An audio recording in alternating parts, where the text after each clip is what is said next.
Hey, this is Rob with Synapse, and today I'm going to show you how to save the SimplySnap Cloud Progressive Web App to your device. I'm doing this from an iPhone, but a similar procedure would work on pretty much any device that has a web browser.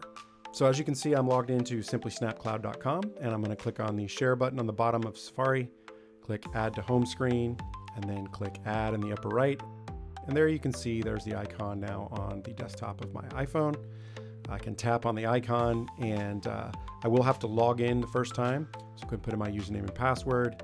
And then as soon as I'm logged in, you'll see it looks very similar to what it looked like when I was logged in over the browser, except now it looks like it's an app. You can see there's no address bar at the top, and all I see is the app running, the menu. I click on the menu and go to the correct page that I'm interested in.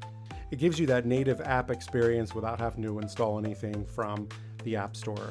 You can quickly get into SimplySnap from your device, from your home screen. You see the icon right there, tap on it, get in and control your lights. So that's it, pretty straightforward. If you have any questions about how to get access to SimplySnap Cloud and the Progressive Web App, click on the description box below.